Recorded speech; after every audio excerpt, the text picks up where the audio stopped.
नमस्कार साथियों, मैं पंकज यादव। साथियों, इससे पहले हम एक वीडियो सितंबर माह के फर्स्ट वीक की करंट अफेयर वीडियो बना चुके हैं। ये सेकंड वीडियो है।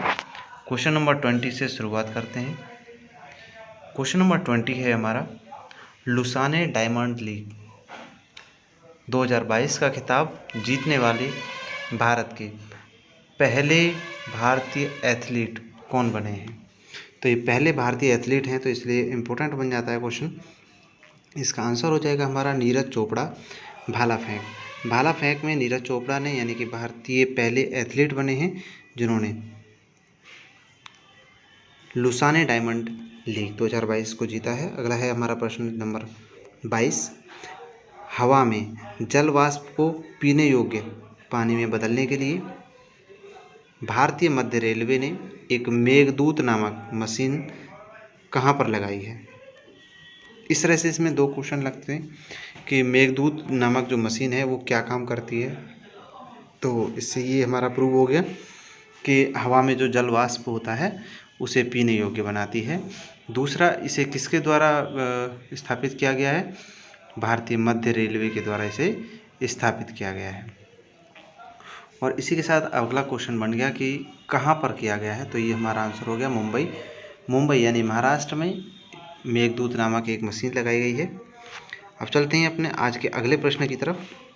हमारा अगला प्रश्न है, भारतीय प्रधानमंत्री नरेंद्र मोदी ने 2001 में भूकंप पीड़ितों की याद में स्मृति वन स्मारक और बाल कल्याण स्मारक का उद्घाटन कहाँ पर किया है।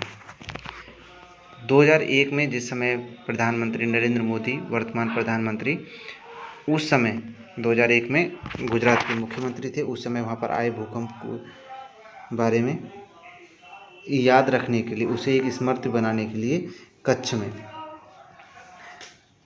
प्रधानमंत्री नरेंद्र मोदी ने एक स्मारक वन और बाल स्मारक वीर बाल स्मारक का उद्घाटन किया है। इसी के साथ हमारा अगला प्रश्न आता है, क्वेश्चन नंबर 23, 50वां अखिल सुमंग लीला महोत्सव 2022 कहाँ शुरू किया गया। ये एक महोत्सव है जो इसकी संख्या 50 भी है। ये इम्फाल यानी कि मणिपुर, इम्फाल की राजधानी मणिपुर में इसे शुरू किया गया है। इसी के साथ चलते हैं अपने आज के अगले प्रश्न की तरफ, करंट अफेयर के।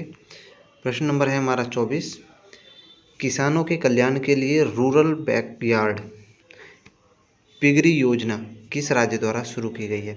एक रूरल बैकयार्ड पिगरी योजना है जिसे मेघालय राज्य में शुरू किया गया है।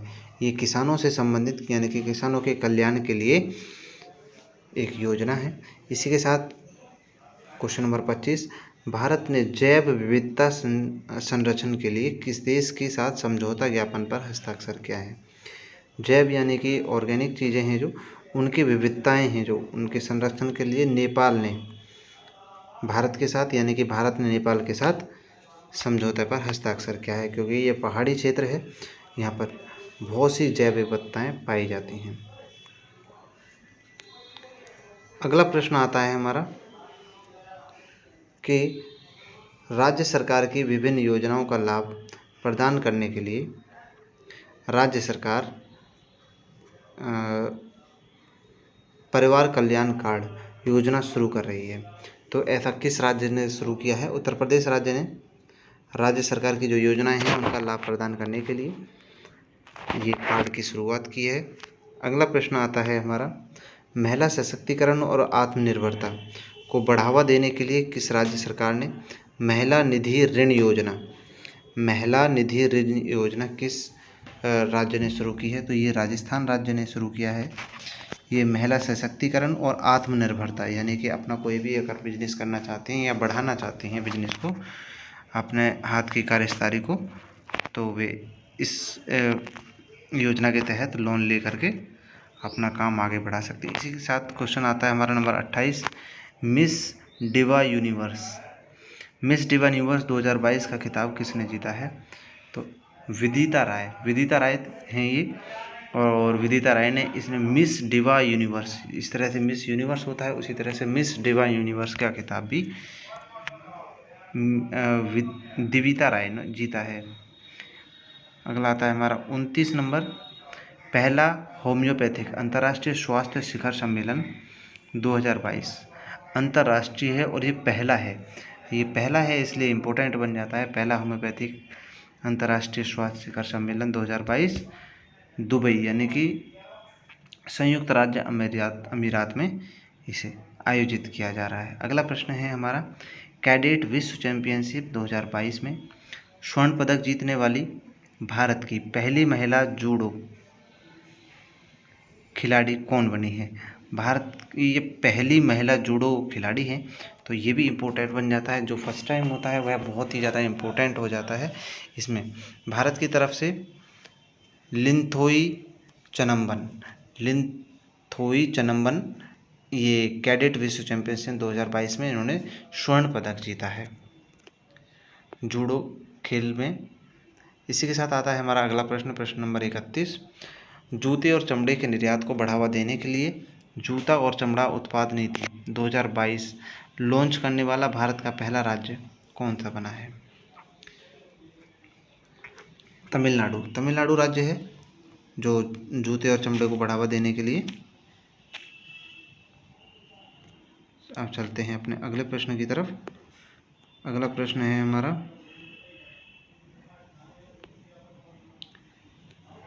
दक्षिण भारत का सबसे लोकप्रिय त्यौहार ओणम उत्सव 2022 किस राज्य में शुरू हुआ है?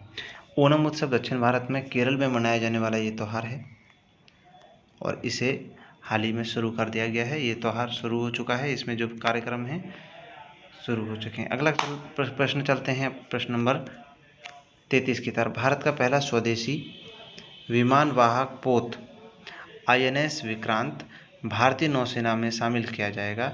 इस विमान वाहक पोत का निर्माण किस कंपनी के द्वारा किया गया है?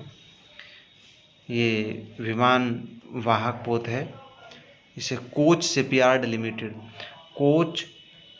शिपयार्ड लिमिटेड कंपनी जो केरल में है उसने इसे स्टेबलाइज किया है, कंपनी ने बनाया है। प्रश्न नंबर आता है हमारा अगला, मारबत उत्सव 2022 कहाँ मनाया गया है?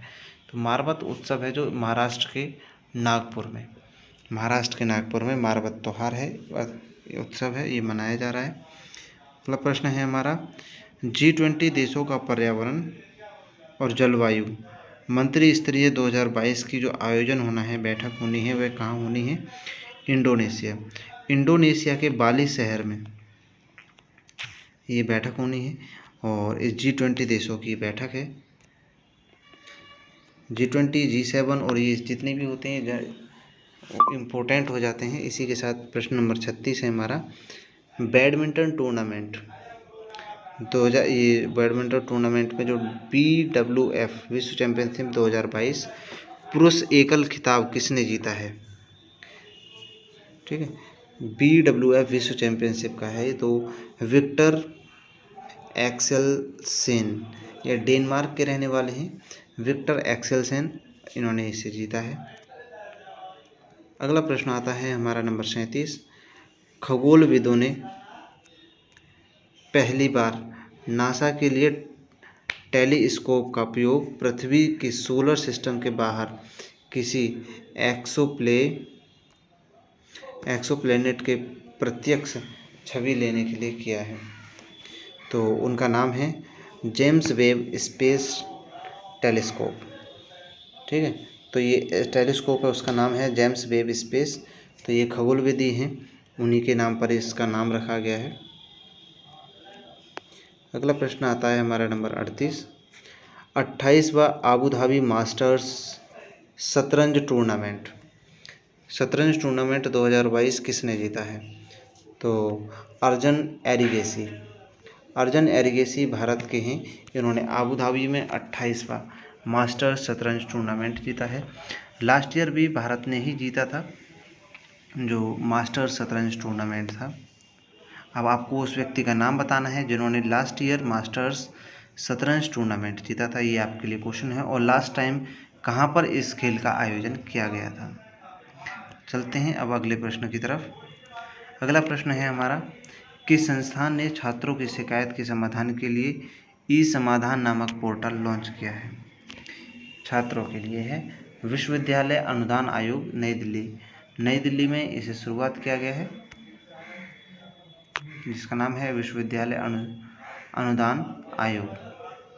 अगला प्रश्न है हमारा नंबर 40। इसमें है माध्यमिक विद्यालयों की शैक्षणिक गुणवत्ता बेहतर करने के लिए नीति आयोग द्वारा 500 से अधिक अटल टिंकरिंग प्रयोगशाला ATL कहाँ स्थापित की जाएगी? माध्यमिक विद्यालयों के लिए जम्मू कश्मीर में। जम्मू कश्मीर की शैक्षणिक गुणवत्ता को बेहतर बनाने के लिए ये नीति अपनाई जाएगी। अब चलते हैं अगले प्रश्न की तरफ। भारतीय पुरातत्व सर्वेक्षण ने किस राज्य केंद्र शासित प्रदेश में 1000 साल से भी अधिक पुराने ऐतिहासिक स्थिति अनंगताल झील को राष्ट्रीय स्मारक घोषित किया है?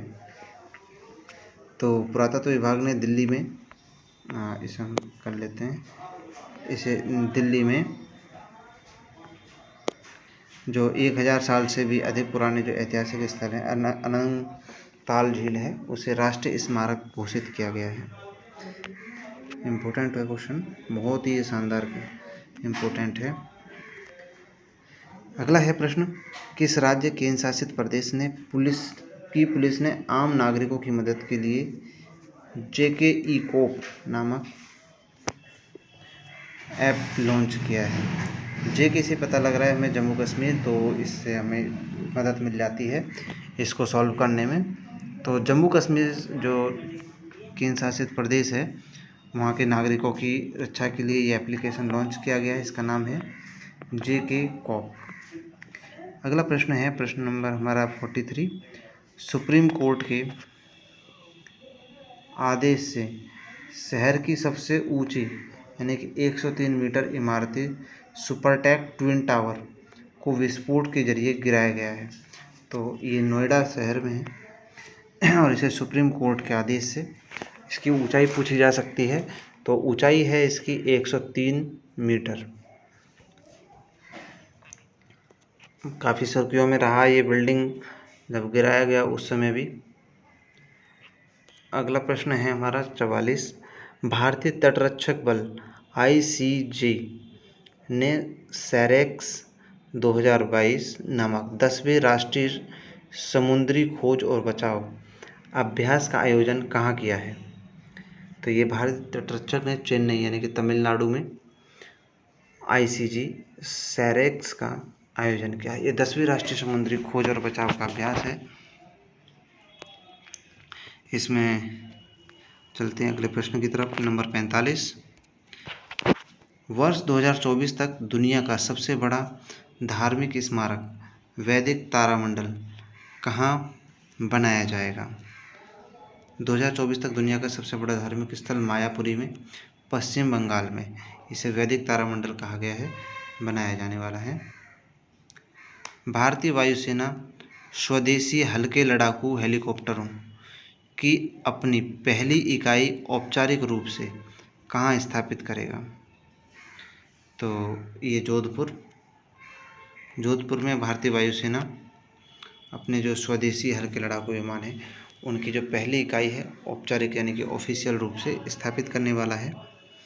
इसी के साथ चलते हैं अगले प्रश्न की तरफ। ये है, छात्रों को घर बैठे शिक्षा उपलब्ध करवाने के लिए किस राज्य केंद्र शासित प्रदेश ने भारत का पहला वर्चुअल स्कूल लॉन्च किया है? तो इसका आंसर हो जाएगा हमारा नई दिल्ली।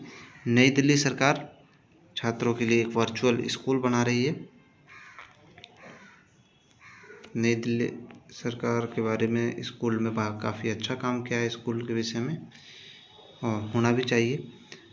क्वेश्चन नंबर है हमारा 48। इस्तेमाल की जा चुकी बैटरियों की उचित प्रबंधन के लिए बैटरी अवशिष्ट प्रबंधन नियम 2022 को किसने प्रकाशित किया है? जो बैटरी इस्तेमाल हो चुकी हैं यानी कि वो वेस्ट हो चुकी हैं, वे पर्यावरण के लिए शुद्ध नहीं है, ठीक है, उनमें बहुत मात्रा में कार्बन और अन्य तत्व होता है। तो केंद्रीय पर्यावरण और जल वायु परिवर्तन मंत्रालय के द्वारा इन पर प्रबंधन के लिए यानी कि बैटरी के जो अवशिष्ट हैं उन पर कार्रवाई करने की बात कही है। अगला है हमारा प्रश्न नंबर 49। रिलायंस इंडस्ट्रीज़ भारत के पहले और दुनिया के सबसे बड़े कार्बन फायर संयंत्र में कहाँ स्थापित करेगी?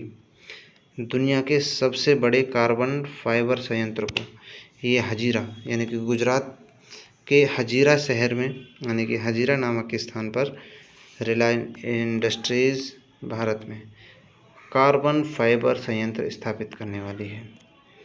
लुभाव के तौर पर अगला प्रश्न ले लेते हैं। केंद्रीय सशस्त्र पुलिस बलों के कर्मियों के लिए CAPF ई आवास वेब पोर्टल को किसने लॉन्च किया है? केंद्रीय सशस्त्र पुलिस बल है उनके लिए यानी CAPF के लिए अमित शाह जी ने, केंद्रीय गृह और सहकारिता मंत्री हैं ये, इन्होंने इस पोर्टल को लॉन्च किया है। अगला प्रश्न लास्ट क्वेश्चन है ये, इसके बाद हम एक तीसरा वीडियो लेकर आने वाले हैं क्योंकि वीडियो ज़्यादा लंबा हो जाएगा। और अगर आप चाहते हैं कि वीडियो लंबा हो, उससे कोई परेशानी नहीं है वीकली करंट अफेयर में, तो आप कमेंट में लिखकर बताएं, हम उस वीडियो को भी और अच्छी क्लियरिफिकेशन के साथ आपके सामने लेकर आएंगे। अब ले लेते हैं लुभाव के तौर पर अगला प्रश्न। 64वें रेमन मैग्सेसे पुरस्कार 2022 से किसे सम्मानित किया गया? तो इसमें जो आंसर दिया गया है उपरोक्त सभी यानी कि जो ऑप्शन में व्यक्ति दिए गए हैं उन सभी को रेगमन मैग्सेसे पुरस्कार से सम्मानित किया गया है। रेगमन मैग्सेसे पुरस्कार अगर आप सभी जानते होंगे इनके बारे में, तो आपको पता लग चुका होगा कि ये रेगमन मैग्सेसे एक व्यक्ति थे और ये आपको बताना है कि ये कहाँ के रहने वाले थे और किस सब्जेक्ट से इनका ज़्यादा लगाव था जिसकी वजह से इनके नाम से ये पुरस्कार पड़ा। तो सबसे पहले नाम देख लेते हैं जिन्हें ये पुरस्कार मिला है।